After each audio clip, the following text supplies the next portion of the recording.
Awareness for 2022 National Sport Festival begins. Touch of Unity leads in Abuja.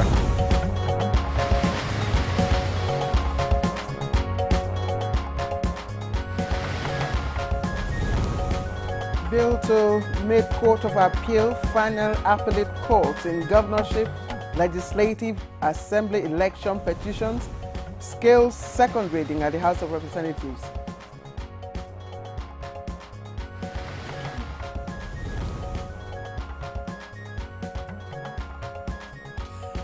Interior Minister leads push to end child detention in Nigeria.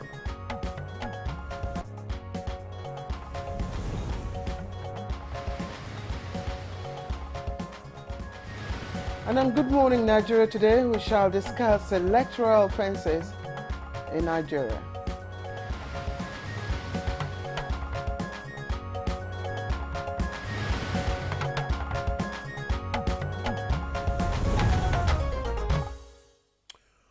All over the world, elections are regarded as essential features of democratic governance, so making them free, fair, and credible is crucial. Absolutely, absolutely, no doubt about that. That's why electoral reforms, frequently are held to improve on election quality in different parts of the world. And in Nigeria, the Electoral Act 2022 serves as a guide on acceptable framework and, of course, rules in the electoral process.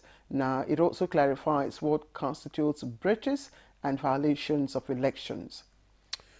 You're right, Claire. These breaches or violations often attract penalties such as fines or a term of imprisonment or, in some cases, both. Absolutely. Now, electoral offences in Nigeria, I mean, there's so many of them, but let's just start with the basics that we all know. Voter registration offences in the area of nomination, offences in relation to ballot papers and ballot boxes, disorderly behavior at political meetings, polling stations, improper use of voters' card, impersonation, voting when not qualified. I mean, we call it underage voting. Now, there's also dereliction of duty and, perhaps most importantly, announcing and publishing false results when INEC, had yet to do so. Other electoral offences include bribery and conspiracy, vote buying, wrongful voting and false statement, voting by unregistered persons, disorderly conduct at elections, undue influence, among others. All right, I'm sure, Demola, you recall recently the University Don was said to have been sentenced to 3 years imprisonment or 3 years in prison, for alleged electoral offences. Of course, we also heard that he was granted bail on health grounds by a high court, and that's held in Uyo, the Akwa Ibom state capital. But this certainly sends, a message to, all political gladiators and government's stance on electoral offences.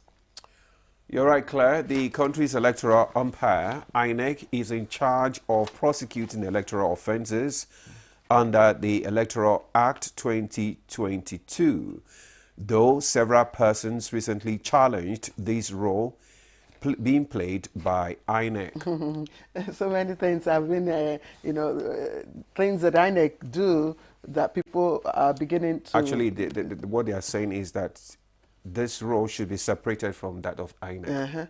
There are other issues that people are calling to be removed from INEC, and they say INEC should be unbundled to enable it perform those very fundamental roles properly. But let me also mention suggestions by many people that have called for the establishment of an electoral offences tribunal.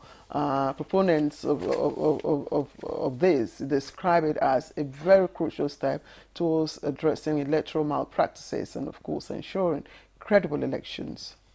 Yes, Claire, INEC and many other key players in the country's electoral process are also in support of this tribunal. They insist this is really urgent and critical to the country at this time. So let me just ask a rhetorical question. I'm sure that everyone knows the answer. Who can be guilty of an electoral offense? Sometimes you have this perception that maybe journalists, people like us are not guilty, but that's not true. That's not true. And we hear everyone and anyone, including INEC security officials, political parties, the officials, candidates themselves, observers, both local and international observers. Here comes journalists and media houses, or the general public. So everyone could be, complicit. So you have to be careful. So today on Good Morning Nigeria, we will be taking a look at electoral offenses in Nigeria. Welcome to the program. I am Ademola Adeoye. And I call him Double A. I am Claire Adelabu Abdurazak. And I also welcome you to the midweek edition of Good Morning Nigeria. We're very glad that you could join us this morning. And we're live on the network service of the NTA. And shortly, we will be bringing you highlights of the news with Comfort Amodu. But of course, Chukwudi Okudugbaja will join us later on for newspaper review. Comfort is waiting eagerly to kick off. Comfort, don't kick us out of the World Cup. You know what happened yesterday? Oh my God. Not at all. We'll talk about that later, but let's look at some of the trending stories with President Bola Tinubu flagging off the movement of the Touch of Unity ahead of awareness creation for the 22 National Sports Festival holding in Ogun State capital, Abeokuta, in May this year. At the event, President Tinubu called on public and private sectors to actively contribute to Nigerian sports development, particularly in infrastructure expansion, talent identification, athlete nurturing, and sponsorship of sporting events. And the Senate Committee on Ethics, Code of Conduct and Public Petitions has emphasized that based on legal provisions, any matter that is before a law court may not be entertained as it amounts to sub judice. Chairman of the committee, Senator Neda Imasuen, during a sitting on the petition from one Mr. Zubairu Yakubu of Kogi Central Senatorial Zone with regards to allegation of sexual harassment by suspended Senator Natasha Akpoti Uduaghan against the President of the Senate. Godswill Akpabio said papers have been served to the committee and is pending in a court of law. Also cancelled to the wife of the President of the Senate, that of the petitioner, members of the committee, and a former minister, Obi Ezekwesili, were at the sitting of the committee. A constitution alteration bill for general elections to the office of the president and all other elective offices across tiers of government to hold simultaneously on the same day has now passed a second reading in the House of Representatives. This was among 40 bills that scaled second reading in what is seen as a marathon consideration of bills during plenary on Tuesday. Away from that, there's a surge in confidence for midwives in South geopolitical zone of the country as they take delivery of their own allocation of 10,000 professional kits from Renewed Hope Initiative. Nigeria's First Lady Oluremi Tinubu handed out the items to them in Asaba, Delta State, with a promise that intervention in health sector will be sustained to reduce infant and mortality rate. That's the news. But stay for this interesting conversation on Good Morning Nigeria with Ademola and Claire after this break. Good morning.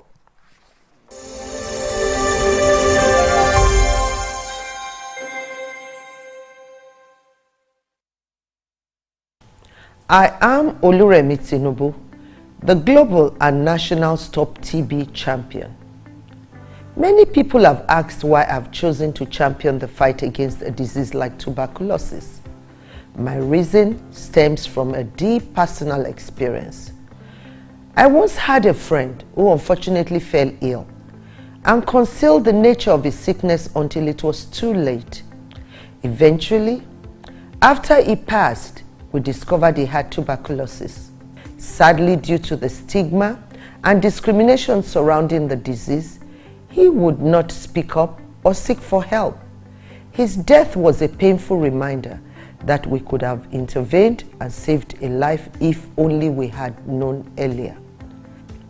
Tuberculosis is an airborne disease that primarily affects the lungs, but can also impact other parts of the body. Being airborne means anyone, regardless of their social economic status, can contract it. In Nigeria, 1 person dies of TB-related illness every 7 minutes, amounting to 206 deaths every day. Globally, 1 person succumbs to TB every 25 seconds, which is a staggering 3,456 lives lost daily. These deaths are entirely preventable because TB is curable if detected and treated early. If you or someone you know has been coughing for 2 weeks or more, coughing up blood, experiencing night sweats, or losing weight drastically, it might be TB. Please visit the nearest government hospital or primary healthcare center for proper diagnosis and treatment. TB treatment is free in all government and some private health facilities. Let us also remember not to stigmatize or discriminate against TB patients or those who have been treated for TB. Individuals who have been cured of TB cannot infect others. I call on all stakeholders, especially the private sector, to join us in the fight to end TB in Nigeria. Together, we can make a difference. Remember, TB anywhere is TB everywhere. End TB by 2030. Yes, we can.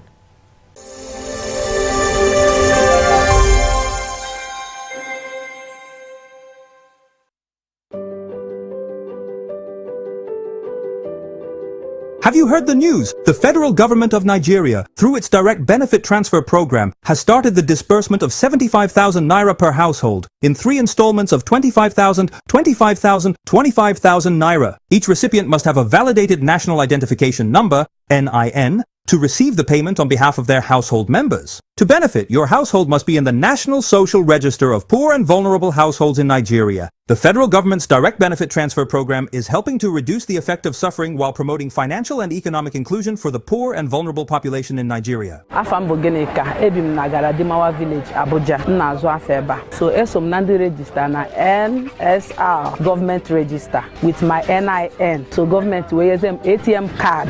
Nji we wete 25,000 naira 3 times. And ega haya mketa barumulu na dem eji megoro makamihe. Jikweru mehendozo. Thank you. This message is brought to you by the Federal Ministry of Information and National Orientation, Federal Ministry of Humanitarian Affairs and Poverty Reduction, in collaboration with the National Social Investment Programs Agency, National Social Safety Net's Coordinating Office, and the National Cash Transfer Office. In the heat of the summer, Okada seats feel like hot plates. How do I cope with this heat? And how do I cope with that bad odor? By staying 5 degrees cooler. Body odor is caused by germs, and on hot days, the sweating and the odor are more. That's why you need to get the new improved Dettol Cool Soap, which offers up to 5 degrees instant cooling sensation and protects you from 99.9% odor-causing germs. The new Happic sachets. It has a thick formula, so all you need is just 1 sachet for your toilet bowl. It gives 10 times better cleaning and big savings too. Wow, Helen! Sparkling clean toilet with Happic sachet. Hey Nigeria, ready to breathe cleaner air and save money? Let's talk about gas. Drive with CNG, the smart, cost-effective choice. Fill up for less and travel further. Save money, save the planet. Switch to LPG for cooking. It's cleaner, healthier, and better for environment. Say goodbye to smoke and eye problems. Do you know Nigeria is a gas nation ranked 9th globally with over 209 trillion cubic feet of gas reserve? Gas isn't just for cooking and driving. It powers industry, industries too. Cleaner, cheaper, and more efficient. And the best part, conversion centers are popping up everywhere. It's never been easier to switch to gas. Join the cleaner energy revolution. Choose LPG for cooking and CNG for your vehicles. Clean energy for brighter future. This message is brought to you by the Office of the Honorable Minister of State for Petroleum Resources, Gas, supported by the Nigeria Midstream and Downstream Petroleum Regulatory Authority, NMDPRA. Bye, Mom. He's going to play in this weather? Why did you let him go? He might fall ill. And if he doesn't go out for practice, how will he win more trophies? To protect our family from illness-causing germs during the rainy season, we use Dettol soap every day. Dettol with Germ Defense gives you protection. Rainy season brings a lot of germs, and Dettol soap's Germ Defense protects you from up to 100 illness-causing germs. Dettol soap is endorsed by the Nigerian Medical Association. Be Dettol sure. Nigeria is perched on a treasure trove of solid minerals. Gold, coal, tantalum, tin, but none is more critical to our future or the world's future like lithium. Let's talk about illegal mining operations. What is our strategy?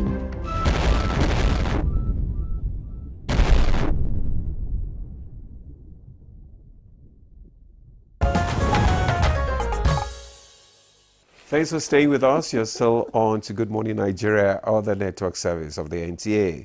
It's now time for newspaper review.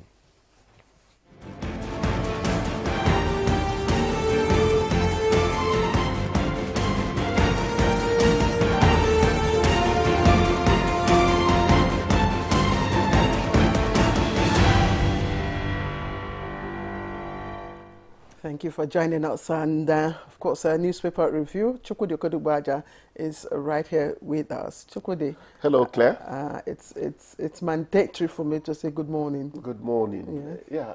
Regardless of how we feel. Always wish us well. Yes. Positivism does it. Sometimes when the body creaks, you don't want to know how I've been feeling in the past 24 hours. Demola. I thought you passed it was not even UMT when you wrote the university exam. So which did they jack for there? Don't want to say good morning to Chooks the boy? I said good morning. How are you today? His name is Ademola. It's Demo. No. It's Demo. You don't hear the phoneme? You lose the meaning and the significance of that name, Ademola. Thank you, Mama Claire. No, you need to let him know.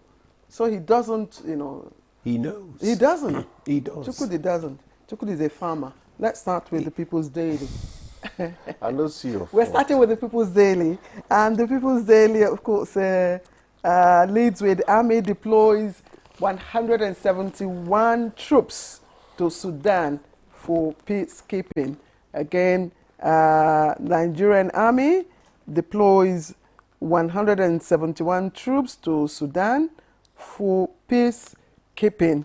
Actually, I'm trying to get out this paper so I could. Okay, just a moment. All right, I'll just quickly get the paper out. We don't have a hard copy. There it is. I'm sorry for the delay. People's Daily: Army deploys 171 troops to Sudan for peacekeeping. Oil marketers oppose Naira for crude policy. It's also there on page 18. Now, INEC picks holes in petition seeking Natasha Akpoti-Uduaghan's recall. INEC picks holes in petition seeking Natasha Akpoti-Uduaghan's recall. Says it fails to comply with regulations and guidelines. Justice Egwato withdraws from aggrieved senator's case. And we have other stories. 611 health facilities offering TB control services in Plateau. Then there are, of course, Shatima, that is Vice President Shatima, leads FG delegation to Katsina over demise of Governor Radda's mother. We also have other story there. U.S. imports 2 million barrels of jet fuel from Dangote refinery. And sports festival, Tinubu leads Torch of Unity movement. That story is also on page 8. Okay, we also have other stories just on the front page of the newspaper. Now let's move to New Telegraph. The New Telegraph leads with Constitution Review. Reps want presidential governors in local government elections to hold same day, as 40 bills passed through second reading referred to special ad hoc committee to ratify geopolitical zones. OK, state local government police, special seats for the fiscally challenged, or appeals from election tribunals to be determined before swearing in, and back local government electoral commission bill. There are also other stories. Of course, Senate confirms Onwakuche as new correctional service boss. It's also there. Natasha's recall petitioners failed to provide contact details, INEC, and UK hikes visa fees for visitors, students, workers from April the 9th. Okay. Ademola. Okay, thank you, Claire. I have the leadership newspaper with me, just above the nameplate. Natasha, petitioners yet to meet recall requirement. Details on page 7. Alleged 33.2 billion arms fraud. EFCC rearraigns ex-NSA Dasuki. Details of that story can be found on page 6. Then we have Dangote exports 2 million barrels, 130 million liters of jet fuel to US and Saudi Arabia. Details on page 7. Presidency knocks Obi over democracy remarks. Details of that story can be found on page 7. Constitution amendment, state LG police spark fresh debate as reps pass 39 bills. Details of that major headline there is on page 4. Then we have Super Eagles World Cup hopes dim after Zimbabwe draw. Details of that story also on page 31. Russia, Ukraine agree to Black Sea ceasefire. Details can be found on page 7. Chooks? Let me pick up the last one you read. Russia, Ukraine agreed to Black Sea ceasefire. Remember, that is a very important export route, both for Russia and Ukraine. Actually, when we had a crunch in terms of the supply of bread way back, it was directly, linked to the fact that Ukraine could not send us, is it wheat or whatever? Yes, wheat. Exactly. But the real substance of it is they are finally moving towards rapprochement, towards talking peace. Too many, I might not like the man in the Oval Office so much, but the man says too many people have died needlessly. Economies are being destroyed. And forget all the cyber rattling you're getting from the Kremlin. Mm-hmm. Russia wants the war to stop as well. Because Putin thought it was going to be a swoop, grab and smash kind of thing.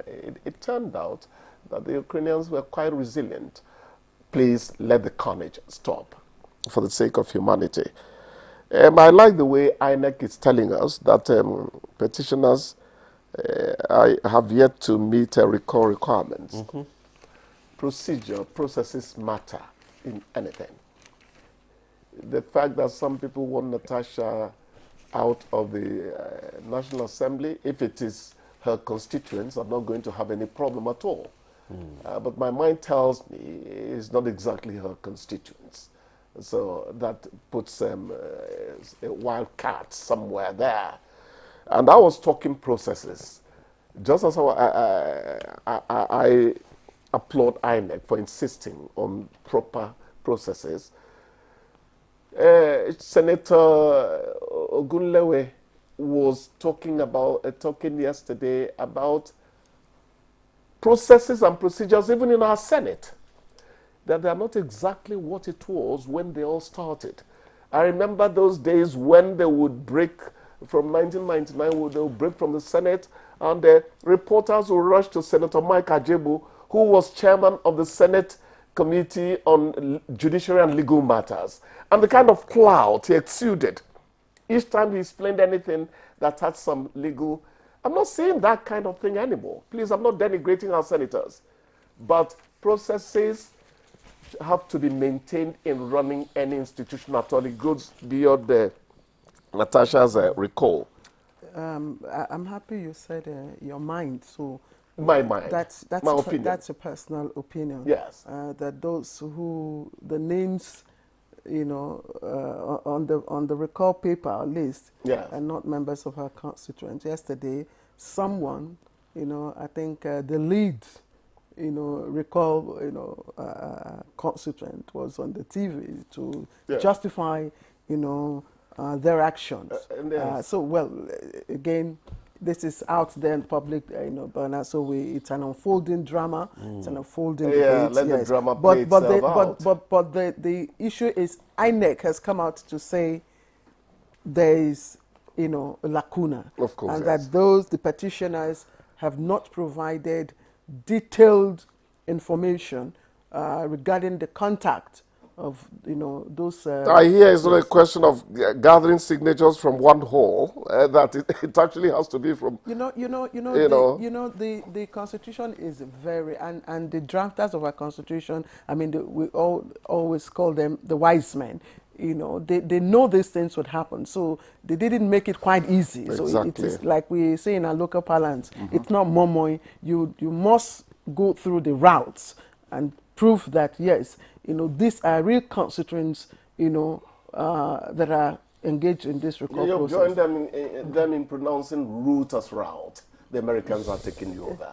Well, it's okay. It's an aside. I'm sorry. Dangote is exporting 2 million barrels, 130 million liters of jet fuel to U.S., Saudi Arabia.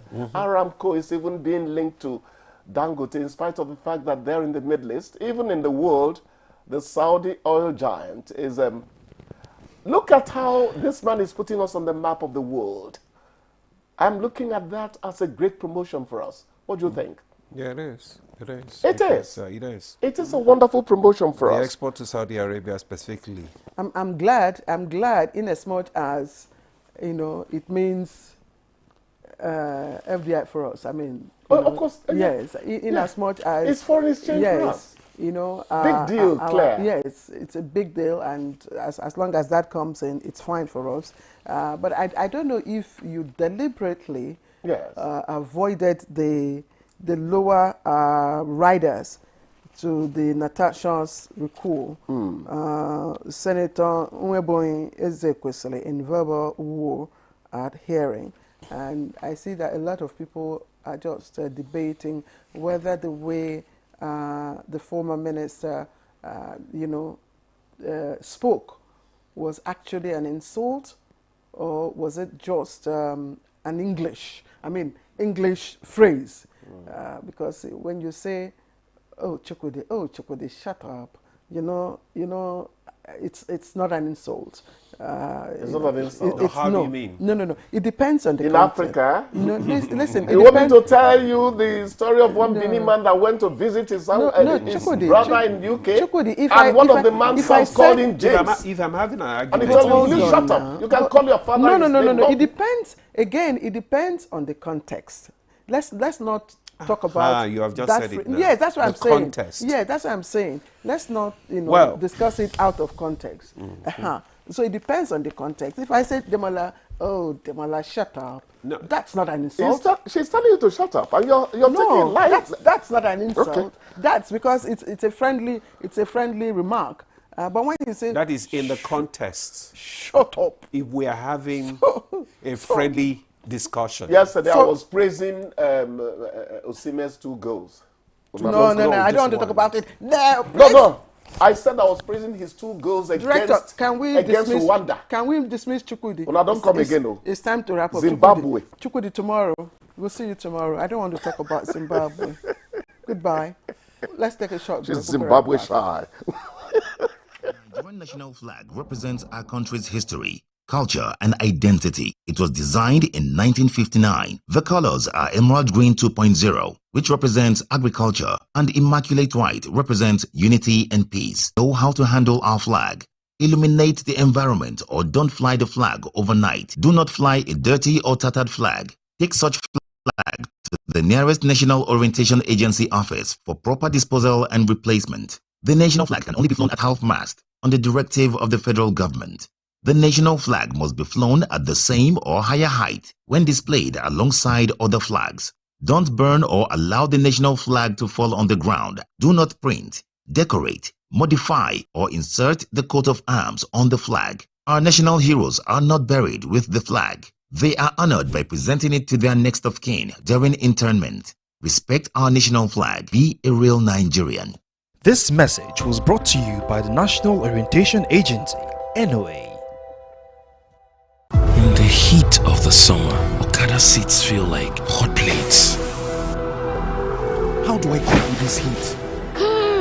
And how do I cope with that bad odor? By staying 5 degrees cooler. Body odor is caused by germs, and on hot days, the sweating and the odor are more. That's why you need to get the new improved Dettol Cool Soap, which offers up to 5 degrees instant cooling sensation and protects you from 99.9% odor-causing germs.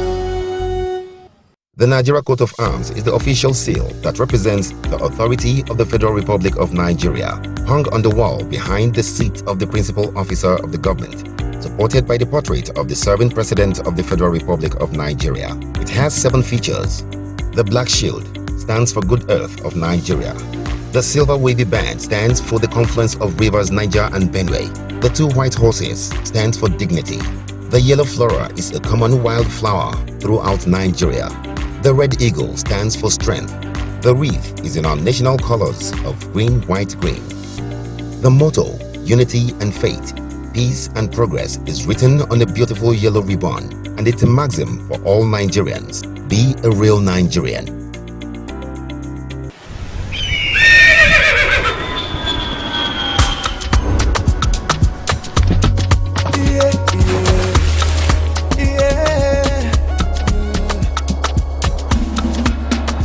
From the Atlantic across the savannah to the Sahara, we rise, a land of the free, we know they tire. We dream great, our spirit is undying. Resilient, rooted like palm tree, we sway in color, we stand down in demand, we make solutions, we ignite passion, yeah. Each ethnicity is unique, we have all the solutions. We are Nigeria, strength in unity, we know they carry love. We are Nigeria, together live the dream of a land with great destiny. We are Nigeria. I am the real Nigerian. Brought to you by the National Orientation Agency, NOA. Welcome to Silver Oasis. Silver Oasis, a TV series dedicated to aging and older persons in Nigeria. Be part of this series and discover the transformative programs crafted to give a new lease of life to our senior citizens, courtesy of the National Senior Citizen Center. The National Senior Citizen Center is the oasis for the senior citizens. For thought-provoking discussions on aging, geriatric social care, and issues that matter most to our senior citizens. Silver Oasis. Silver Oasis. Silver Oasis. Tune in to Silver Oasis on the network service of the NTA every Saturday at 10:05 p.m. Silver Oasis, improving the quality of lives of senior citizens.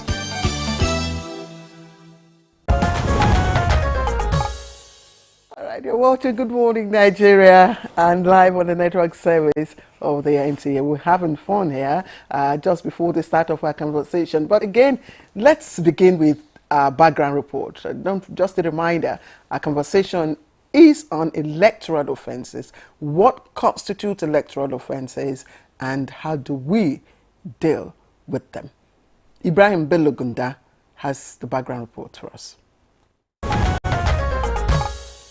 Since the advent of Nigeria's 26-year democracy, the Independent National Electoral Commission (INEC) and the National Assembly have reformed electoral laws and regulations designed to address the flaws experienced in previous elections. Electoral reforms are carried out with the belief that a new electoral legal framework will address the problem of election manipulation, electoral impunity, operational inefficiency, and weak democratic institutions, plugging Nigeria's electoral process. The Constitution of the Federal Republic of Nigeria 1999 as amended, the Electoral Acts as amended, and the Independent National Electoral Commission (INEC) rules and regulations constitute the legal framework which regulates Nigeria's electoral process. However, breaches or violations of some of these provisions often attract penalties, which on conviction may be a fine, a term of imprisonment, or both. Any conduct, action or inaction which is prohibited by the Constitution or the Electoral Act and a breach of what attracts punishment is called an electoral offence. Of recent, one electoral issue that has continued to generate discourse is the process of recalling a legislator in Nigeria, as the Constitution makes provision for the recall of members of the National Assembly and State Houses of Assembly in Section 69 and 110 respectively. Implementation, however, is where the problem lies, and there has not been a single case since 1999, 26 years and counting, where a legislator has successfully been recalled under the Constitution. The recall process in Nigeria can be segmented into three main parts: submission of a petition signed by more than 50% of registered voters in the legislator's constituency, verification of the signature by INEC, and the conduct of a referendum. How effective has electoral reforms been in Nigeria? Do electoral breaches or violations attract the necessary penalty? What is the process of recalling a legislator in Nigeria? These and more will form basis of discussion on Good Morning Nigeria. Well, thank you, Gunda, for the background report. Seated in the studio, we have Ezenwa Nwago, Chairman, Partners for Electoral Reforms. Ezenwa, good morning. Good morning. Thank you for having me. Okay, good to have you. Also, we have in the studio, joining us, Barrister Adamu Mohammed, former Majority Leader, Kogi State House of Assembly. Honorable, you're welcome. It's the pleasure of being here again. All right. Thank you so much. Good. Yes, and I'm glad I'm the one introducing our guests joining us from Benin. It's been a while since he left INEC. Uluwole Osaize Uze, immediate past Attorney General of Edo State, former Director Legal and former Director Voter Education and Publicity, INEC. Of course, he joins us from our Benin studio. Barry Sauze, it's good to see you again. Good morning. It's such a pleasure to be here. Thank you for having me. All right. Okay. Yeah, okay. Let's just kickstart with Ezenwa. I mean, from all the happenings that, you have observed being an electoral person, can we say that the electoral process has actually been made any significant progress since the Electoral Act of 2020? 2022, right? Okay, yes. 2022, yeah. Well, I think, broadly speaking, there has been some shift. Okay. The needle has been shifted a bit, but as you know, this is a sociological enterprise, so you keep pushing, you keep trying to make it better. But the significant things for 2023 was, for me, the introduction of, technology that helped to minimize voter identification theft, okay. Which is the BVAS, and what that did significantly was that the humongous figures that we see that are thrown in from some states in time past you were not able to see that really that much in after the 2022 amendments. But the perennial issues of logistics, the challenges of behavior or misbehavior of the politicians and their candidates are things that are not legislatable. Issues of bribery and that's what I'm saying. Those are attitudinal issues. So you can't pin them to 2020. You know, whether the 2022. But significantly, I will agree that the 2022 amendment was meant to be some kind of watershed in terms of our leap to better organized elections, and I think that happened. Okay, thank you, Ezenwa. Let me, since we're dealing with electoral offences, I'd like Mr. Osaze Uze to, enlighten us more. It's not as if we do not know some of those, people might consider, minor, but of course, in terms of impact and what they do to the integrity of our electoral process, it's huge. But please remind us again, what are the fundamental offenses that could compromise the electoral process?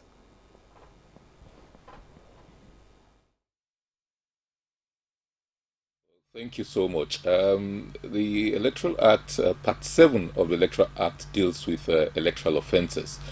That said, one must take note that there are other offences created under different parts of the Act. And each offence is important, each offence is it's an offence basically, but Part 7 contains quite a number of things, and they deal with things like offences relating to registration. For example, if you register more than once, if you have in your possession more than one voter's card, all those are offences. One of the most fundamental that I think it's more observed in breach than anything else is voter inducement, what you call vote buying. The law doesn't call it vote buying, it's called voter inducement or bribery of the electorate, where you offer people money or some kind of advantage, wrapper, salt, condiments, so that they can vote for your candidate or for your political party. That, I think, it's one of those things that we've not really been able to address effectively. It's still, in almost every election, we still see quite a bit of it. People say it's because of poverty or whatever else, but the statute, the Electoral Act, makes it an offense to induce voters, when it comes to votes, for them to vote for one way or the other. So you have other things like a blowing of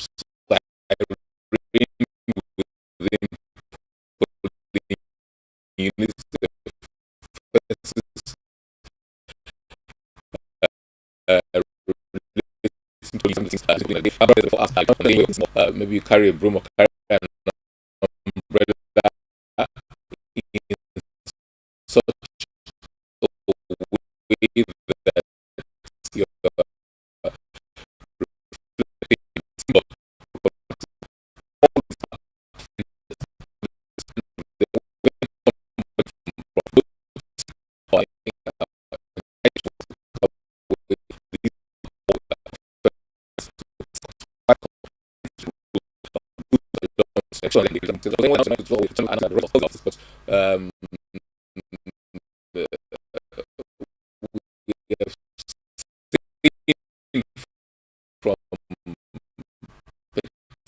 a way that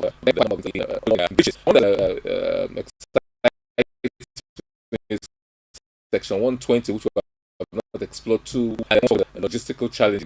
Now, if you come late, if an official, polling official, or even a security agent, if you come late to your polling unit, that is an offense. It's called a delinquency. Any official who comes late or who derelicts his duty one way or the other commits an offense. That's Section 120 of the Electoral Act. That has not been explored too well.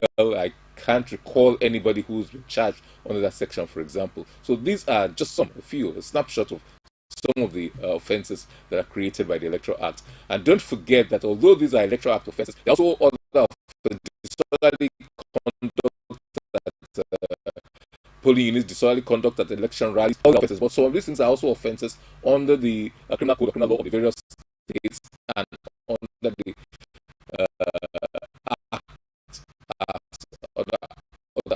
It's in addition to all other offences.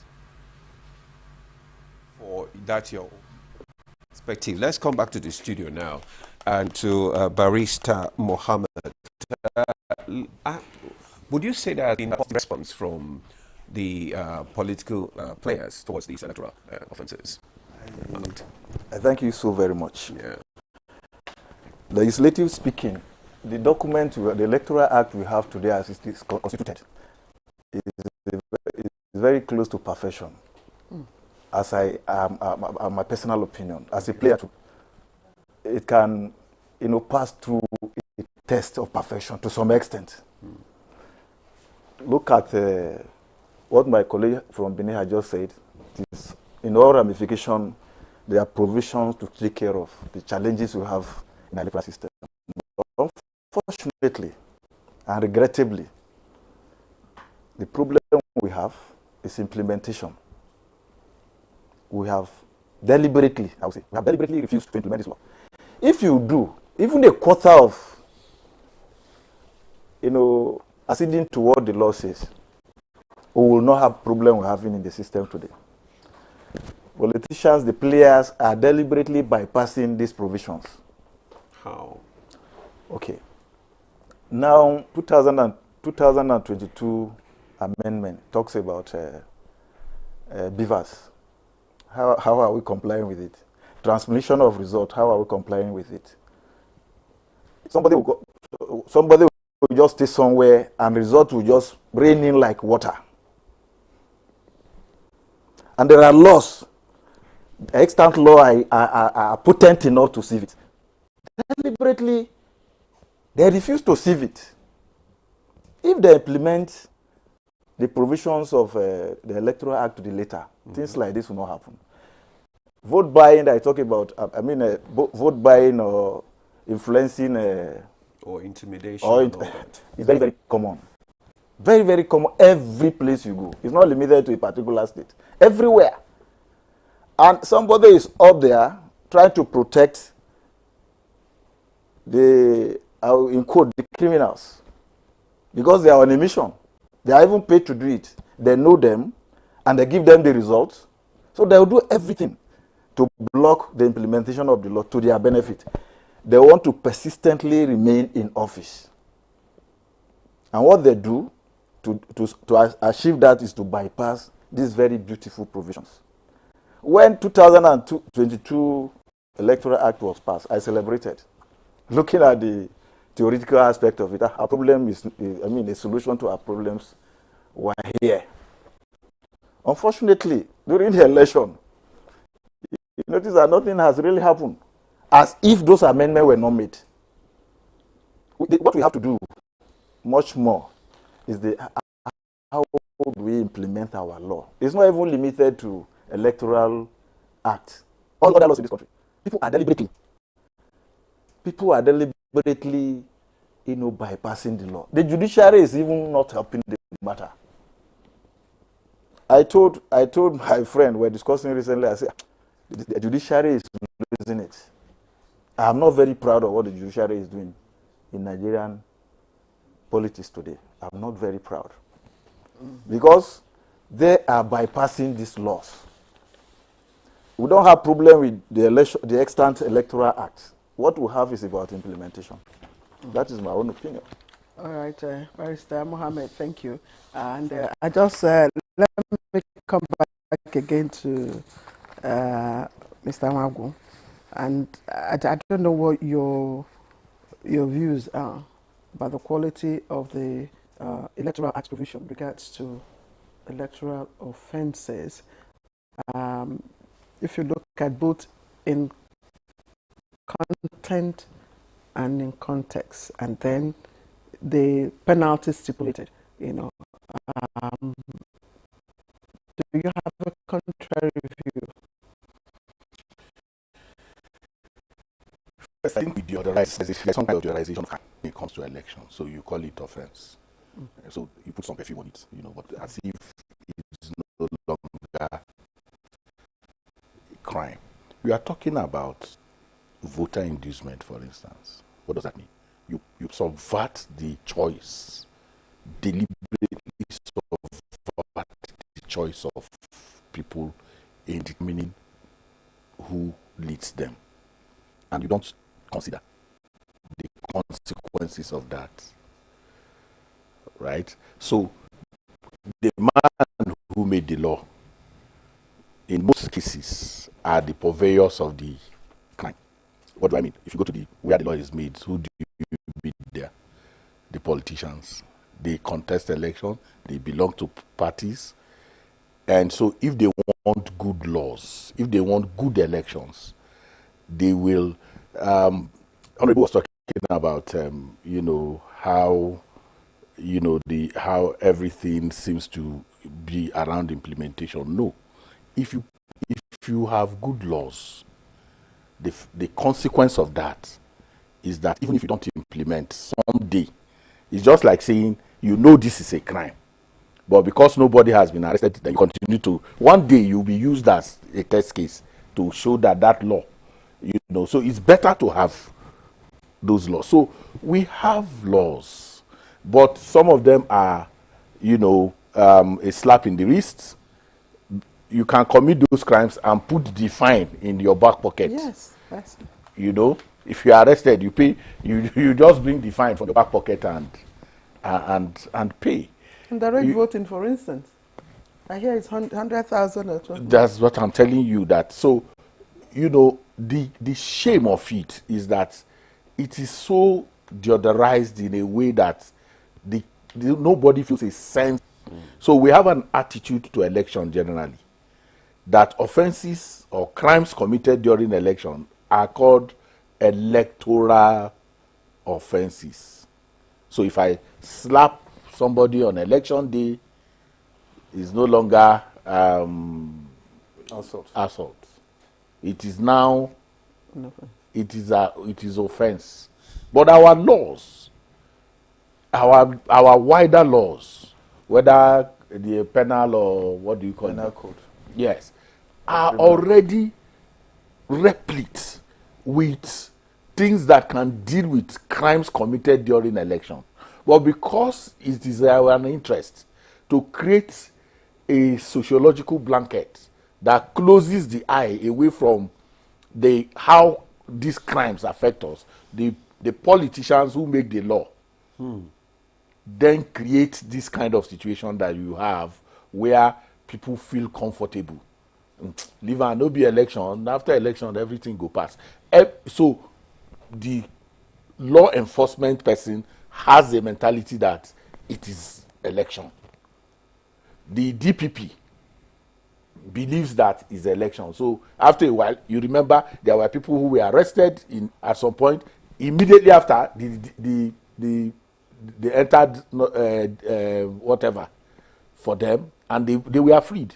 So our attitude, we first need to change our attitude to crimes committed. So because when you go into the substantive breakdown of what constitutes a crime, if you have observed the election where the communities provided canopies, people come and sit down, write their name down in open glare, write their name down, eat and then food and drinks, which is treating. It is an offense. And people, so both the law enforcement agents participate in the eating. Exactly. What is the offense if a community, maybe within an area, for instance, during election, and a particular community of people decide that just to while they wait the time to encourage people to come out, to stay we'll just defend do their votes tents within the space permitted, and then you sit down. No one is inducing you, but food. Everybody. I've just told you you cannot bring food within food and drink. Is not permitted. Is in the law. That's what I'm telling you, because it's part of the inducement. It's inducement. And so you provide because listen, the sacrosanctity of choice. That's what we are dealing with. Once you subvert the right, that's your choice, is no longer election. So what do? You bring a register, and then when you come, you write your name What are you writing your name for? Attendance. Attendance to who? So the big issue is that, for me, we need to just change our attitude to elections. But as one, before you continue, I'm sorry to jump in. I was just wondering, in crafting and drafting the Electoral Act 2022, I mean, one would suppose that civil societies, and of course, electoral, well, don't call the media. I'm talking civil societies like yourself. Why are you excluding we are part. You're part of that process. And Osaze will tell us whether or not, in crafting, both the title, the content, the quality of penalties, whether you were not part of, not you as Ezenwa, civil society and civil rights, yes. Now, whether you were not part of that process. I'll explain this to you, because don't waste your time. No, because we'll let Osaze to tell us. It's fine. Yes. He should have even explained. No, because don't worry. Let Osaze tell us before Ezenwa will explain. Okay. Because Ezenwa is shifting the blame to politicians and I'm probably... not shifting the blame. I will explain. Barrister Osaze, are you there?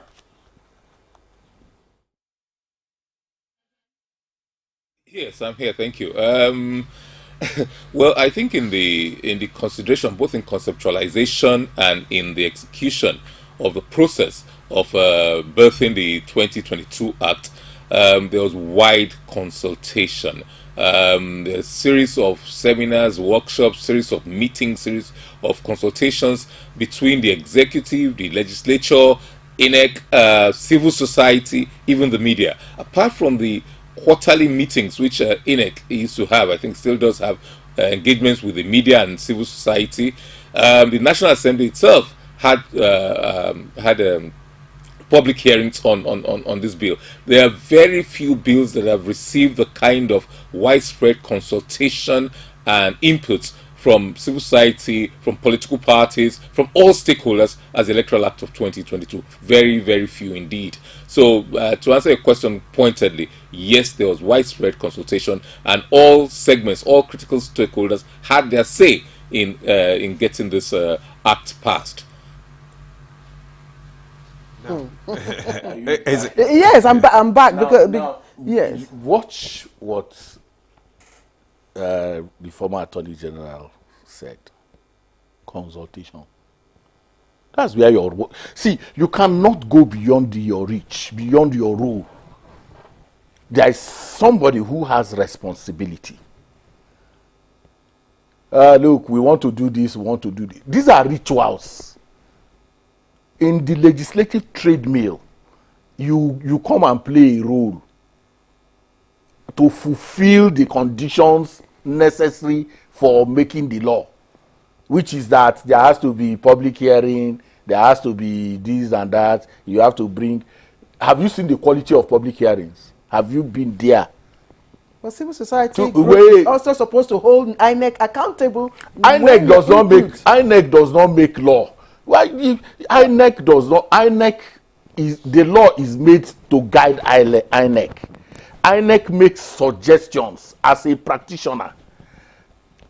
Okay, you are here in NTA. You know what goes on. But if you go to NBC, you are making a suggestion to NBC. The ultimate responsibility to make regulations lies not with you, the practitioner. It lies with the person. So it is your experience that you are going to take to the practitioner and say, look, I have, but ultimately, who then makes the regulations? Who then makes the law? So the point I'm making is that for civil society, many times people give us roles that we don't have. And sometimes there's even an arrogance that comes with our role. We feel that we can do much more than, where the role that we have, allows us. What we are given in the period of lawmaking is to appear in public hearing, submit a memorandum. Okay? When you have done that, they go into the business of making law. Then it shifts from you to where? To assenting, where the president agrees or doesn't. And you know what happened with the Electoral Act. 6 times the president refused to sign that law. Eventually, eventually, even the members of National Assembly, many of them do not know what was signed.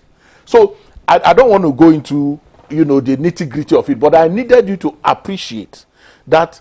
Don't give people roles. You give them, you wear them robes that they don't have, and no, that maybe it is you that assume the arrogance of rules, because you did say it. No, that's what I'm saying. That sometimes we even, you know, begin to feel that we can. There is something after all your English. Okay, you have a role. You are not a member of the National Assembly. Okay. Okay, thank you. Okay, Barrister Mohammed, some people have actually raised the issue of the need to unbundle the role of INEC in this. For instance, they said that according to some report, lack of separate electoral offences commission with powers to arrest, investigate and prosecute electoral offenders has hindered efforts to hold perpetrators accountable. What's your view on that? I think I should accept with that. And INEC has a lot of responsibility already. They have a lot of responsibility. I'm aware there was a bill for Electoral Offences Commission. I don't know whether it has been passed. There is always a resistance to making this particular law because of the interest I told you about. My friend here is an advocate. What he's saying in essence is that there is room for improvement.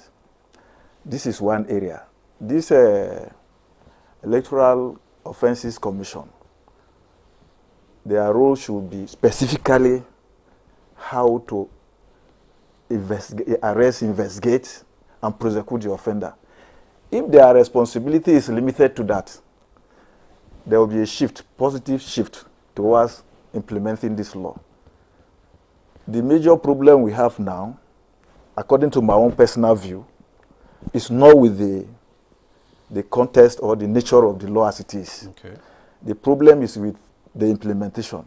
This school of thought are in line with my own position that if you do that, there will be their only responsibility to implement this law. And to some extent, it will solve the problem we are facing. I agree with them entirely. Okay. Thank you, Barrister. Sorry, yes, I want to bring in Osaze, and I'm just trying to get the penalties, and I'm wondering how those penalties and the fines were arrived at. For instance, in terms of votes, just a moment, in terms of multiple and underage voting, penalty attracts a fine of 100,000 naira or 12 months in prison. Ballot box snatching and destruction, just 24 months in prison. And vote buying and bribery, which you talked about earlier on, as very fundamental, which we have not been able to address. Now, those courts face a fine of 500,000 naira or up to 12 months imprisonment. And this is what, as everyone says, I mean, these are punishments that you could just put your hand at the back of your pocket and then pay off. How did we arrive at such a ridiculous, fine?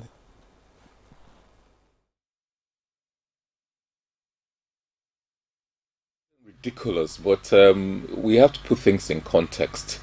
The Electoral Act of 2022 was not a revolutionary act. We did not reinvent the wheel, and isn't why it's quite right when he says that INEC does not make law; it can only offer suggestions. Similarly, civil societies can only offer suggestions when it comes to public hearings and they submit memoranda. Now, every law must be taken into the environment, the context in which you find it in. Don't forget that we've always had electoral acts.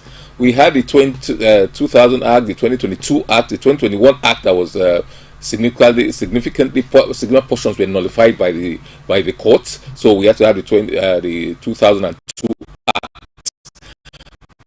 Prior to that, we had the decrease 1999, 1989, we had decrease which similar to an act, which for each set of elections. All these are carryovers. All these most of these offences and most of the punishments are carryovers from the earlier acts.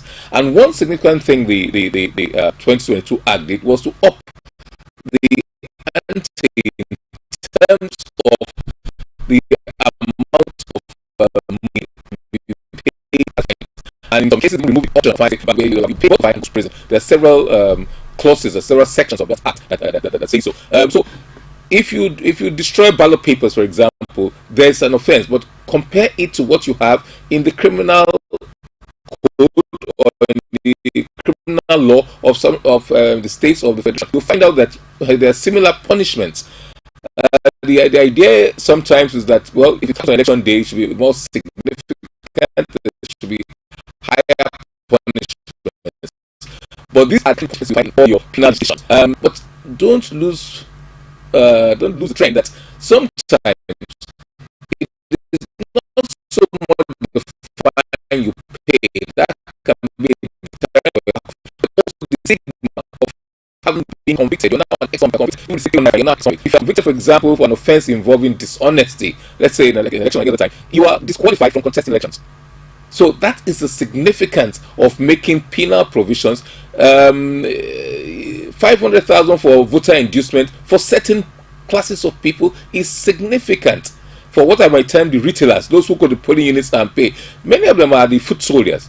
For a multi-millionaire, a billionaire party leader, it may not be anything. And that is actually our challenge, is to go after the wholesalers, to go after the people who bring out the money from the banks, not those who distribute it. There are several layers of distribution. So we're not going to go to the retailers, the people who are in the polling units. We should go for the source itself.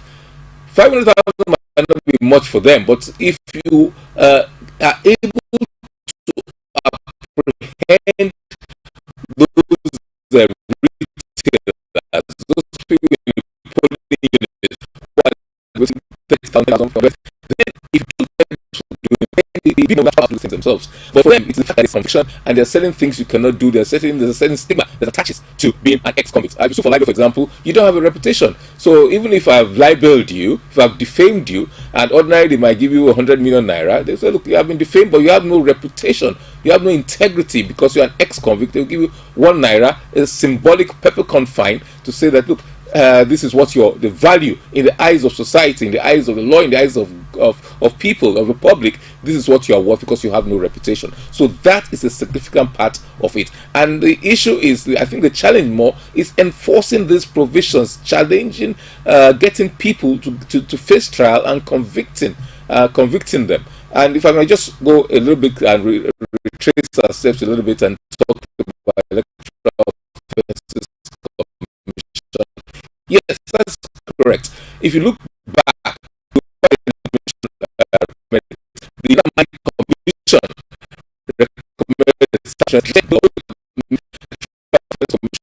Commission the Ways Commission have actually gone, not just suggested it, but both Ways and I'm aware, drafted bills to establish electoral offence commission apart from the private members.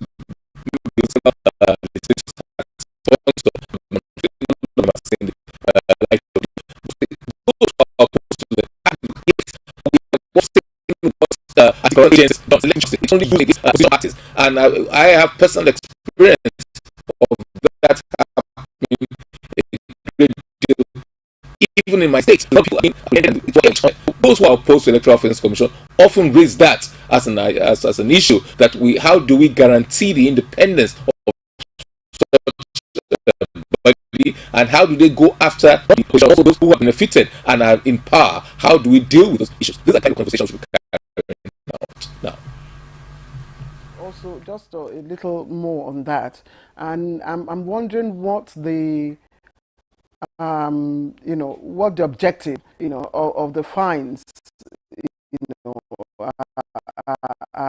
may be. The fines would probably serve as a deterrent, but in this case, the weight of the fine that we see provided by the tax are so simple and so I don't know, it could serve as a deterrent. And I'm just wondering if it's actually the enforcement of it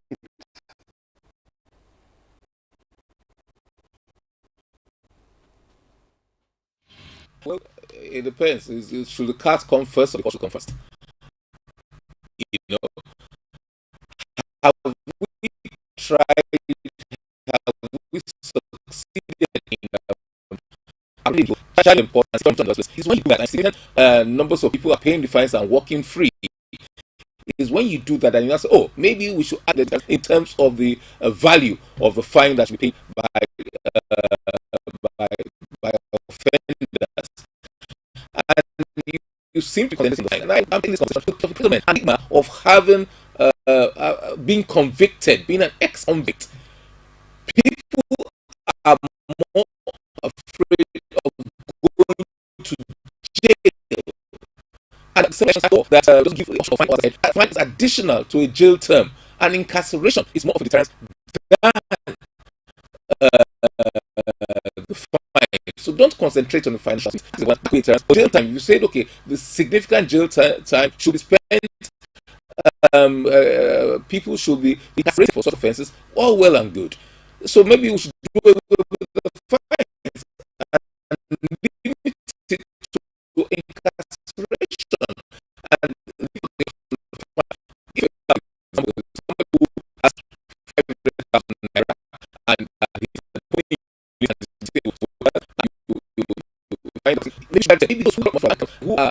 who are given at constituency level, central district level, maybe those are the people you have to say. Most of the time, if you look at the previous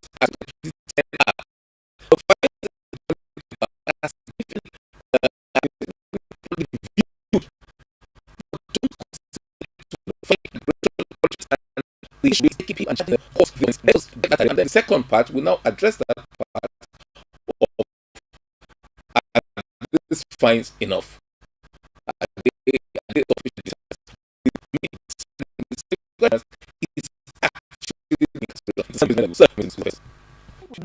It's a whole. I mean that's why they are there. That's why the Electoral Act provided for those fines. If we don't look at the fines and then we look at the enforcement, then we're not taking the provisions of the Electoral Act as a whole. So I think it is good for us to look at the quality of the fines, and then we look at enforcement. Whether or not it's been fully enforced. We look at what to do. Here is one particular issue which I want Ezra to speak on. You were going to comment on what the barrister said the other time concerning that bundling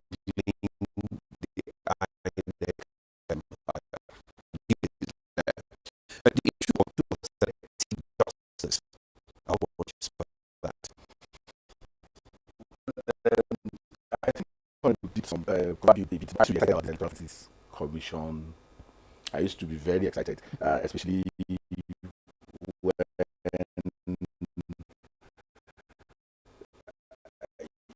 you see that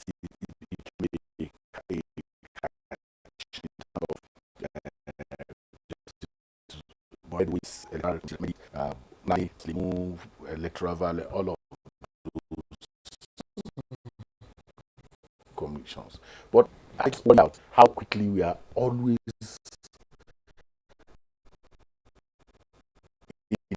interested in our sourcing as its job. The Police Act and Honorable and the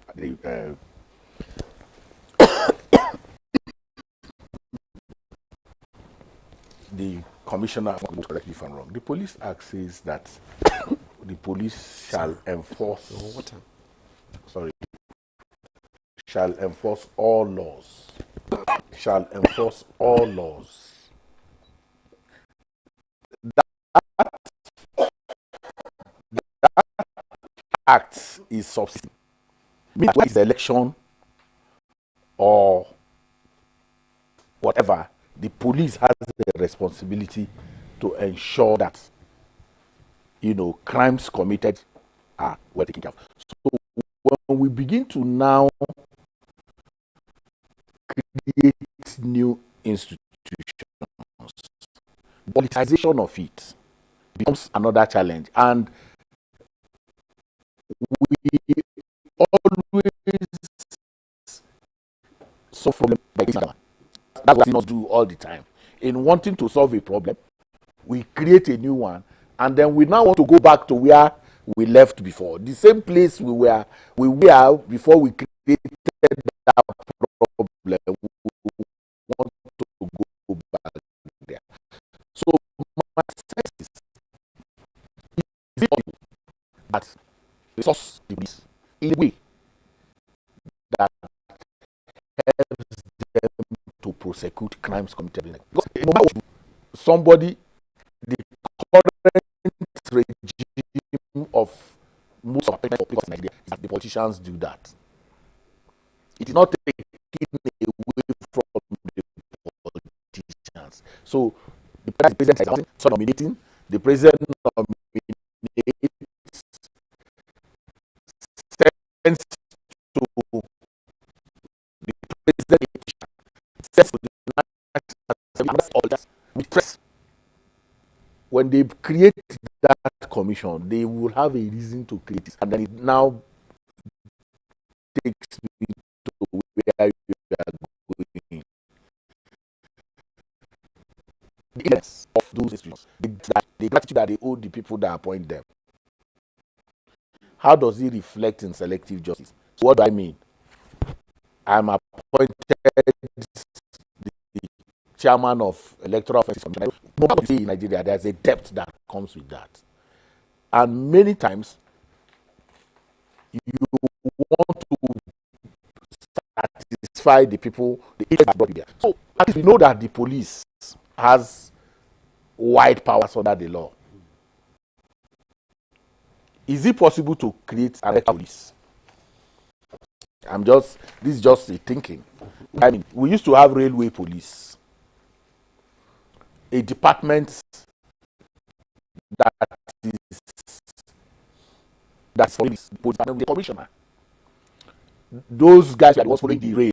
I know as a young person growing up, we used to follow trade from Zaria to,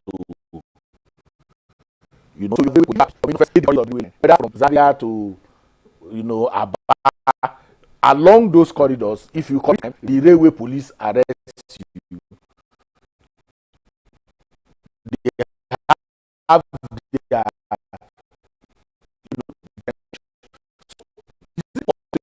we have a full so first, that is the case of how we run even offenses. For instance, you deploy policemen during elections. Some of them are brought from outside of their cities where they are. Against an offender, after apprehending the offender, they hand the person over to a go. So the commissioner, is it a standalone or under which institution? No, it will be a police. Okay. It will be under the police. Yeah, it will be so you don't create at one about police. You know you want a new institution that will now go to what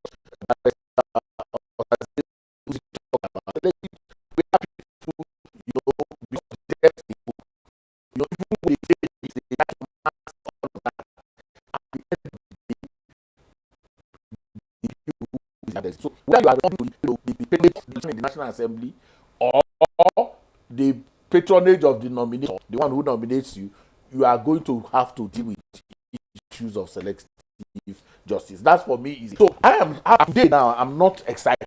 I'm not, to be honest with you, I'm not very excited about any electoral offense because I see us always, and once somebody says something, there is no longer deep thinking around that thing.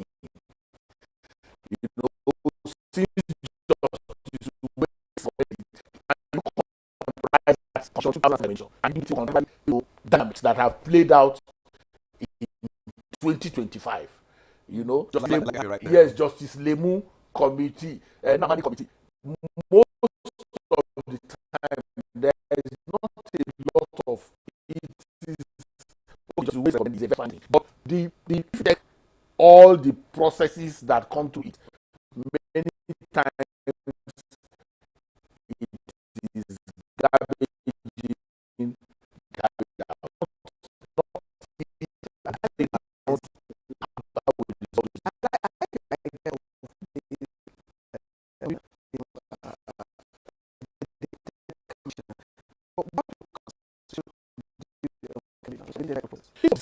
What you have, but Susie can correct me if I'm wrong. You have a directorate of legal whatever. The police will to INEC. No. So the question you ask is, what is the budget of that directorate? The budget of that directorate is with one senior, the whole budget of the directorate. One senior advocate of Nigeria will have it, bring it out to the house. So we have leading budget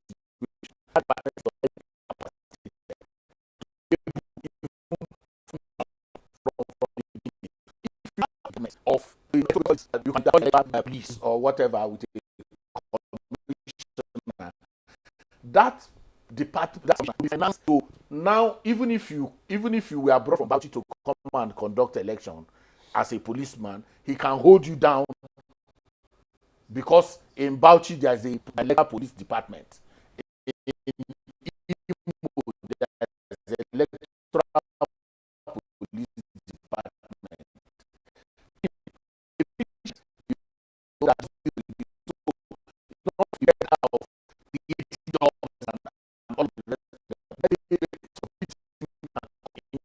Because people will not be void of politics. And if it is not void of politics, then you cannot have the kind of thing. So people are talking about politicians and find a more neutral platform. I don't know to create another who creates National Assembly. So if they are key in coming into that, it is because they are afraid. The politicians themselves have a fear about creating, because the Pharaoh that does not know Joseph might come to power and they become victims of what they created. So it is, you see that Honorable is a politician. I don't know the hue of the politician, but I think he's a progressive politician. They are always thinking about dubious advantage. So if you have people who consistently think about how to gain advantage, you understand, making a statesmanly law, making a statesmanly institution is not something that is in their but even your fears about even your fears about the Electoral Commission Tribunal, yes, the office of the Commissioner of Police, will not also be foolproof of the I said whatever my position. I said whatever fear you have about police. His thinking is very ingenious. Yes. But unfortunately, from the grapevine, I heard that even INEC has the same problem. INEC have the same problem. When a PA to a governor is appointed as INEC commissioner, and tomorrow he will go and serve his august interest, it's happening. Now, we are in the state of anomaly, really. The problem in our hand is massive. But we shouldn't be afraid of that to try to solve the problem we have. One person will come one day. We discussed this issue, I think about a few days ago. I told my friend, I'm a Muslim. There is a part of the Quran that God says that in Nemal Usur Yusra, it's after difficulties, there will be ease. That is, there is light at the end of the Exactly. It is only God Almighty. It's a divine responsibility. Something will happen tomorrow. But we should keep on making our own efforts. People are scared of the police more than any institution in this country now. If you are giving that responsibility to the police, they will say hallelujah. If you have a new commission, at least they will try to impress the world. We are doing our job. The first election, the second election, before they infiltrate. But what you said about Pharaoh and Moses, is very, very possible. I don't know why that bill, they did a second reading, I followed it. It died. Because they are afraid of that Moses in Pharaoh's house. You know, in politics, there are progressive really. I think I should be one of, I cannot be judging my case. There are things we did when we were there, people are not doing now. I'm even afraid to go into politics. Because the excesses, the extremism they're going to now is scaring. If you think about this life, you think about that too. If you are a believer, a Muslim, a Christian, you know that there is a judgment after death. But a lot of us politicians are not thinking about that. They don't even think about God. They think that they are God. And that is why we're having this problem. Do you think there is need for us to, because some people are saying that let's strengthen this electoral process again and... Exactly, we'll continue to make effort. Yes, because that's what they're saying. We should continue to make effort. And law is an instrument to bring about changes. We shouldn't be afraid. If there are complaints about other commissions, EFCC, ICPC, we have fears about INEC too. Some people say that they are not fair enough. They are only fair to the government in power. So, Barrister, I'd like you to quickly, in 2 minutes before we take our break, to clarify between the commission, which has been suggested, and the Office of the Commissioner of Police, electoral matters, which Mr. Nwagwu is suggesting. I want you to clarify the pros and The police is overburdened already. The psyche of Nigerian masses about the police is a problem. How many offenders have been arrested so far in the last election? Arresting. He said some people were arrested. They charged them. A commissioner brought a nollie to stop these are the problems. I don't know whether there is one singular or 2 or 3 persons that have been prosecuted. Yeah, no. And that is my preamble. Our problem is implementation. Forget about the fine. That you have been convicted is enough. It's not about money. It's not a money-making venture. It's not the money that scares them. It's a conviction. As a politician, anybody that is active, those boys they are sending, they want to be councillors. They want to be appointed as supervisors. If you are convicted, the implication is that you can't be councillors any longer. They will be scared. If one person has been used as an example, it is enough restraint. If you say we'll be scared of, like that is a problem we had about police, state police too. There is a fear that the state governors will. This is a problem of a country. I think the fine and conviction should be a strong deterrent. Once we combine both of them, they fear. A politician. I agree with you completely. I agree with you. But the issue is that this act was passed in 2002. There was election in 2003. There are other some regional elections. 2022. 2022 election was 2023. Isn't it? There were some other sub-regional elections after that. How many people have been arrested? How many people have been prosecuted?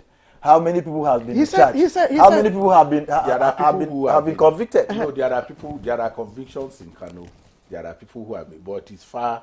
That is it. It's far in between. But the bigger question, which I think Honorable is addressing, has more to do with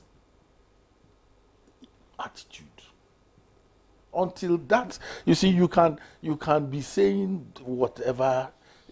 If as I told you now, okay, NBA. We will come back to that attitude issue after this break.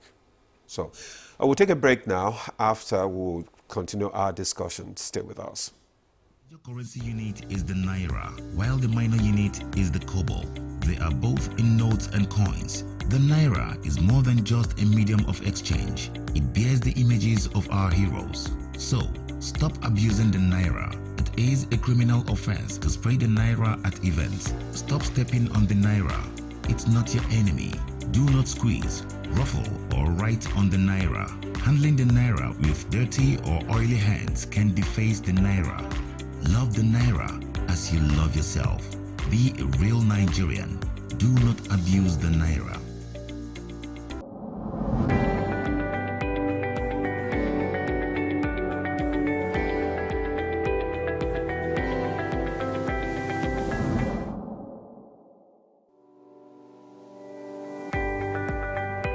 The business environment, to be honest with you, has been extremely hard on most Nigerian women's businesses, and of course harsh for a number of reasons.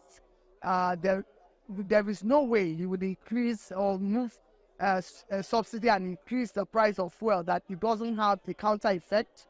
It has been very challenging for so many women. I know that a lot of them have cried in one way or the other to us to find ways of intervening. But that is not to say that it is all doom and gloom. We will still have a few percentage of women that are thriving in this economy, but we hope that we'll be able to get a larger percentage.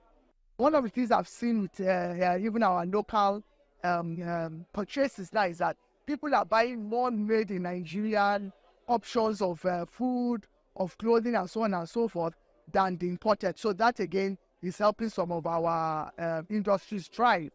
Surprisingly, the telecommunications is still doing well, and the reason is very simple. A lot of people are going for online options of skills in terms of training, communications, even remote working.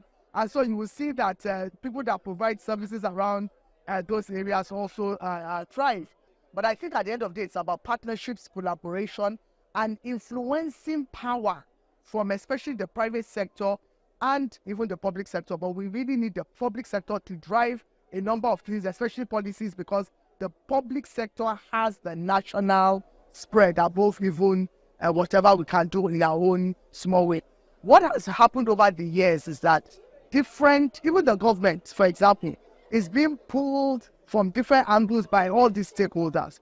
We need to harness ourselves to have strategic focus areas, and we should all be moving in the same direction, not using a competitive approach, but a collaborative approach. Secondly, in collaboration, we need to move with large clusters of decision makers. Instead of, the process of reaching out to individuals is painstakingly long and it takes time. And so we need to engage these stakeholders on a larger platform. I think it's very important to identify where you can get help in your own little way. And one of the things I've realized is that when you operate in silo, it is difficult for you to lift yourself out of the situation. Identify ways you can do what you are doing in a simpler way. And if what you are doing is no more profitable, why not find out what can you do in the meantime that will help you? You need to think outside the box and then connect. What you can do is also identify people and become a cluster to provide a service that ordinarily you cannot do alone.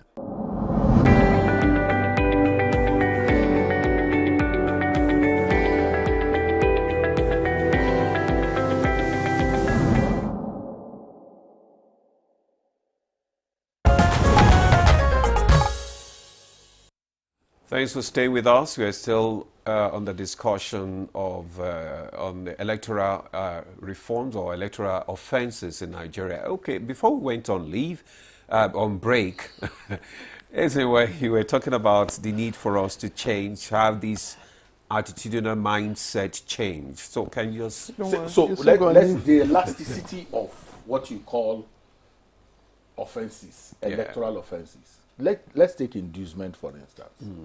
What does the law say? At what point does the law recognize inducement? Because it's important. The law does not, like I said, treating, which is the sharing of food and drinks within the presence of the polling area, is an offense only to the extent that it is done at the presence. So if I cook food in my house, which by all purposes is inducement, the law does not, you cannot come and arrest me that I cooked food in my house and people came to eat. Now there is front load. I don't know what word to use now. They pay ahead. The vote buy now. Some no longer pay at the polling unit. They collect the bank account of the people and wire money into the account. So yes, you can come and say I paid money into somebody's account, but I'm a philanthropist. I'm a good man. I give my people money. Governors start road projects 3 months to elections, scatter a road that is even good, you know, and start grading it all towards election. It's voter inducement. So how do we prove it? No, the point that I'm telling you is that me and you know. You are now talking about proof.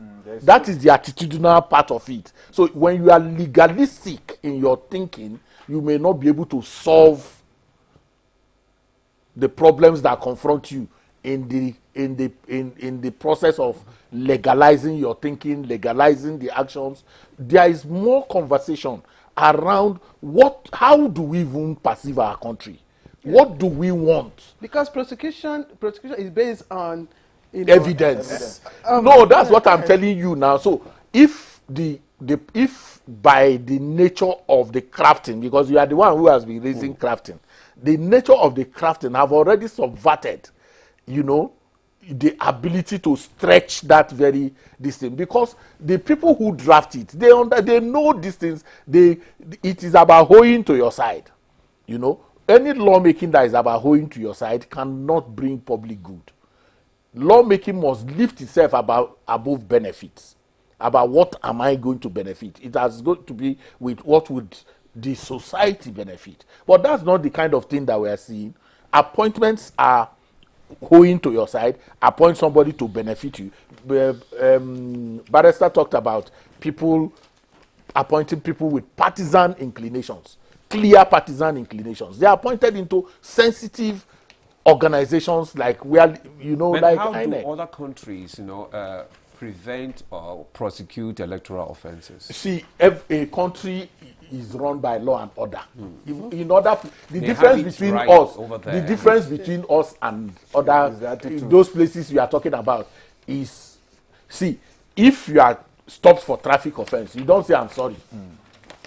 There is no I'm sorry. Yes. There is no let me call your boss. Yes. Let me call your boss. Then when you call the boss, you say, okay, Eze is an active civil society. Please let him go. There is nothing like that. When they give you ticket, you go and pay. There is no English. So the challenge with us is that we are not a law and order country. Exactly. We are emotions play, primordial sentiments, atavistic considerations.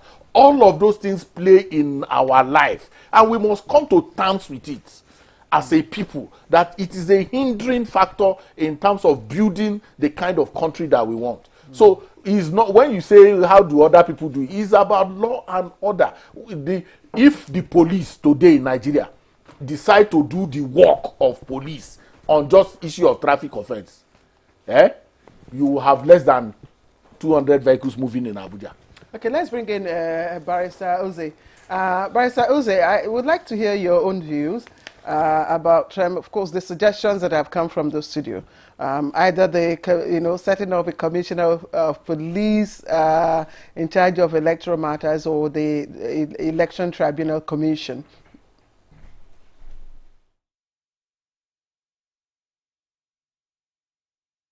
Two issues. The tribunal is slightly different. The tribunal deals with the adjudicatory part of things. It deals with trying of offences. And yes, some think it's fanciful. It's a suggestion that has been made that should have special courts. The tribunal deals with the adjudicatory part of the equation, while the commission will now have powers to arrest, powers to investigate, and powers to prosecute.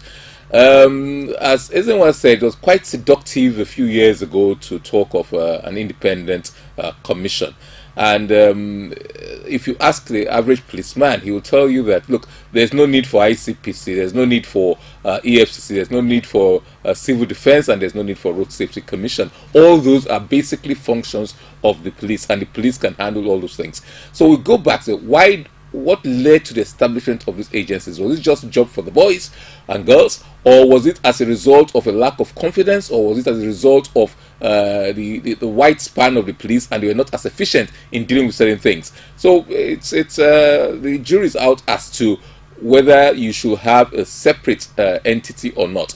But don't forget that INEC itself has also been at the forefront of calling for establishment of a special offences commission. But the truth of the matter is that whether you give that role to the police or whether you give it to a separate, distinct, independent agency doesn't really matter. The fundamentals are still there. Why it's so seductive to call for independent agencies these days is because of the perception of the role of the police. People have lost confidence in a lot of our state institutions.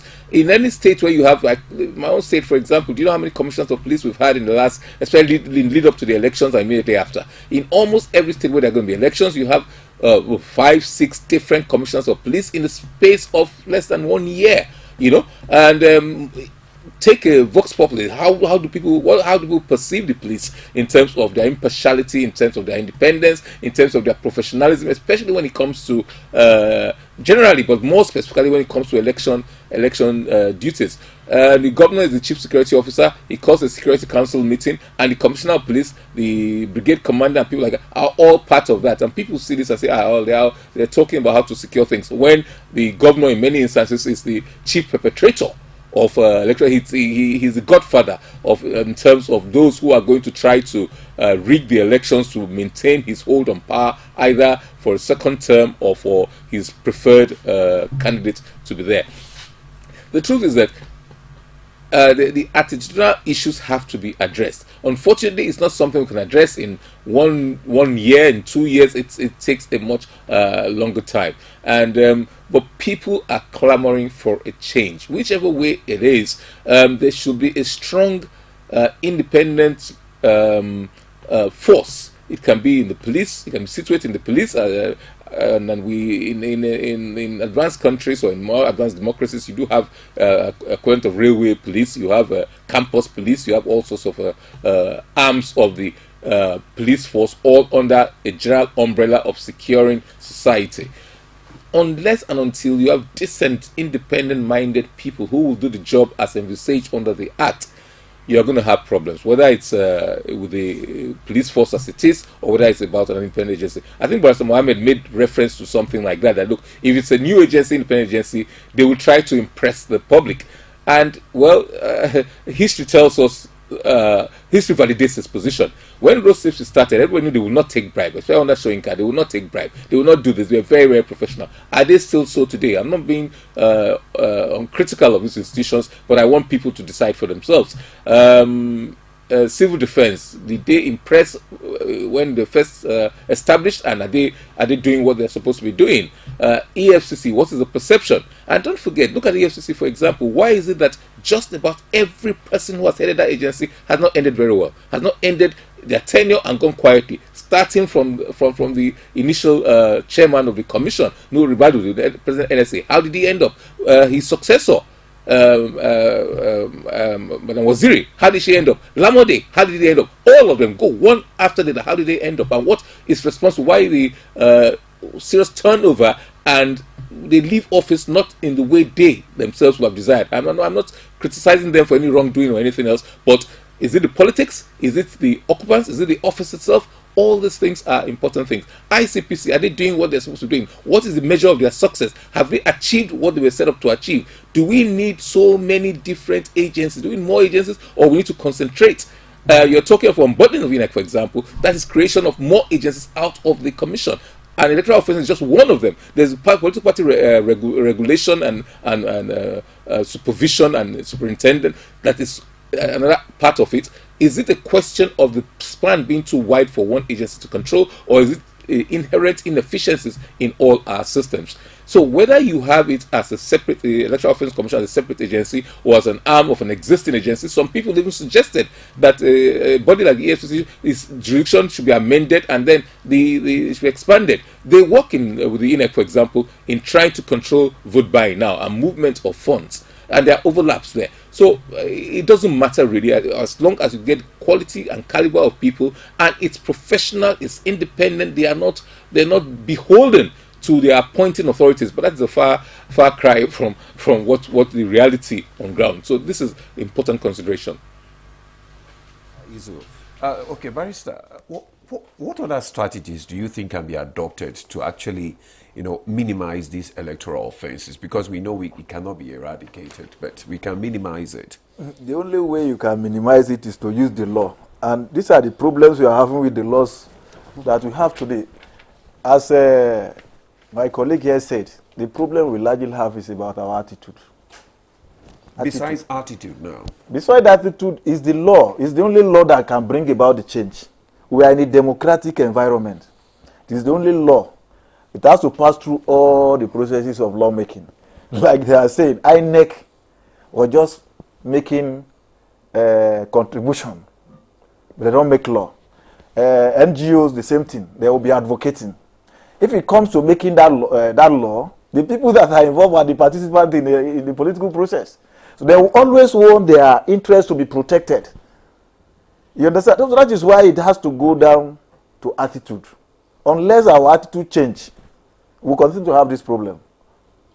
That is my own thinking. Because the problem is not with the law we have. This law, this INEC, Electoral Act we have 2000, if you take it to a decent state or country, they won't have any problem. So how do we navigate from this attitude to address, let's even begin to address the low-hanging fruits. How do we begin to navigate from this attitude to a law-driven country? So, like I said, a law and order society. We see them now. Our people travel there. They travel there. They queue. They carry their bags themselves. Okay? They stay true. Whether you are president, you are. The only exceptions are members of the armed forces. People who society value. Not that you are a politician. You come to the airport, you bulldoze everybody. Law and order society is helpful, but there is a place for civic education, not voter education. Now, there are places where they have people they call civic educators, and that ordinarily should be located in what we call the National Orientation Agency. But go and look at the budget of that National Orientation Agency, because many people always throw responsibility to them and say, oh, the National Orientation Agency should, what you are saying is the national, but the politicians, what is the envelope that they put in National Orientation Agency? That is critical. These civic educators should be salaried people whose job is to unpack the consequences of what these things that we are talking about, whether they are voter inducement, whether they are law, and all of that. But we are not going to fund that agency. We will never fund that agency. We will fund defense. We will put all our money in defense, and then we don't fight anybody. We are still terrorized by everything. Security now. Yeah, security, and all of that. But the one that has the capacity to unpack, we will not put money there. NTA.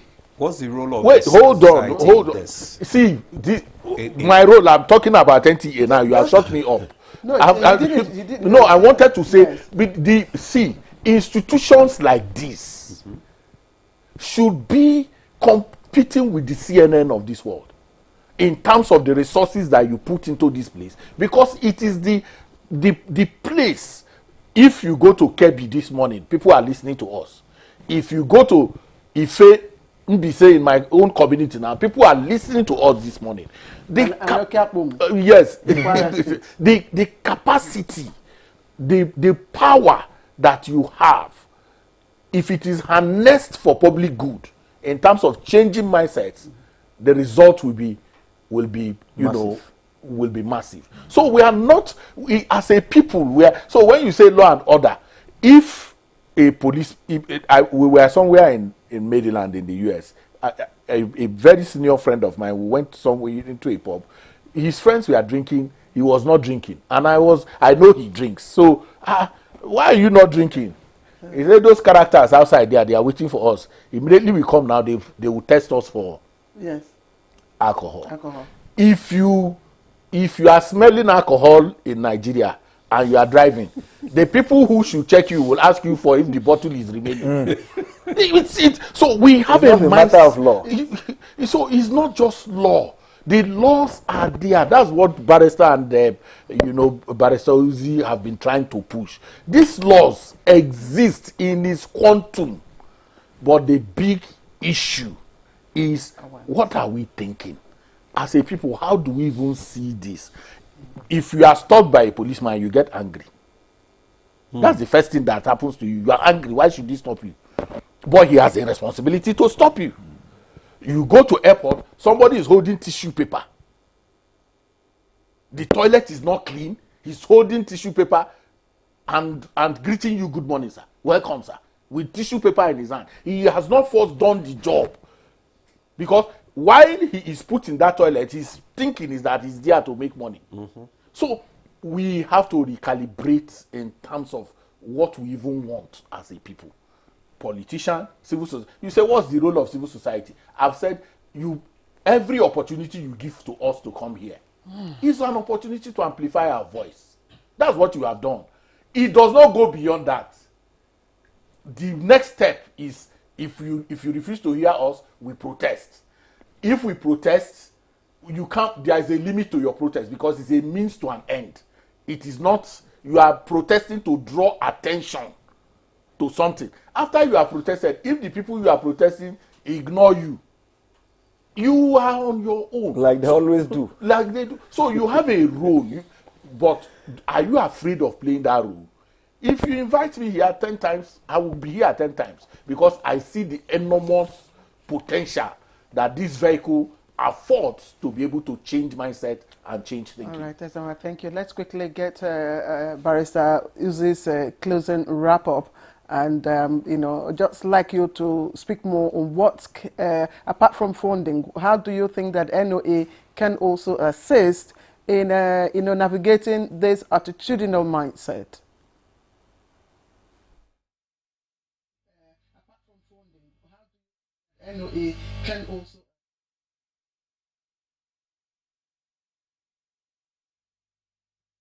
Thank you. It's very difficult for you to implement your ideas if there's no funding. So really, we must talk about funding. But the first thing I agree with you is to get the ideas going. What can we do to start changing people? And I think the leadership, the NOA should talk to the leadership. If we don't see ostentation amongst our leaders, for example, then people will now start arranging themselves. If they see, I remember a person who carries his briefcase and things like that, and he doesn't do what we call the big man, there's no big man syndrome and things like that. Leadership is so critical. People will tend to follow. And initially there will be some resistance, but I think with time, with efforts, and with these ideas permeating, we've got to have these ideas permeating our society. When we see our leaders, we try to copy our leaders. If you elect a councillor who you're walking around taking Uber together, and all of a sudden you see him building a big duplex and is driving the latest model of a Mercedes, then the wrong signal is being sent. Money is all okay. I want a share of that, and democracy dividend means give me a bit of the money, kind of a thing. So it's a long drawn out thing. It's not something that can happen overnight, but it's something with time and with proper leadership guidance and stuff like that, we can begin to see the light at the end of the tunnel. Leadership, it starts from the top, yes, and then cascade downward. Yes. So, what is your last, bit of idea? To build on that, in 2015, when President Buhari was sworn in, there was this phrase, body language. Temporarily, people were scared. They said the president's body language. Unfortunately, it didn't last long. If from the leadership from the top, we get it right, it will be very easy for everybody to fall in line. Apart from that, you look at the village you are coming from, you look at the traditional rulers in our villages, they have a role to play. If you check now, traditional rulers will not give chieftaincy title to a decent person if you don't have money. We have to start from there. Anybody that is being vested with a traditional title anywhere in Nigeria today, check. I'm a traditional title holder. I am too. I'm not I am. So you have money? No, it's a family thing. Oh, okay. It's a family thing. Because you just said it. Yeah, exactly. And what I'm saying, my own is a family thing. You have less than 30 seconds. Okay. don't obstruct me. Another level we have to go is to the family. The family, like I have many children. In most cases, I don't ask them to do things. I will start doing it. Daddy, go and sit down now. They will take over and they will do it. Tomorrow they will do it because they wouldn't want me to start doing it again. So leader by example. Example. All right. Thank you so much, Barrister Adamu Mohammed, former Majority Leader, Kogi State House of Assembly. Thank you for your perspective on this issue this morning. Thank you so much. We want to also thank Ezenwa Nwagu, Chairman, Partners for Electoral Reforms. As usual, thank you. And from Benin, Mr. Oluwole Osaze Uzi, immediate past Attorney General of Edo State, former Director General Legal, and former Director of Voter Education and Publicity, INEC. Thank you so much, sir, for your contribution.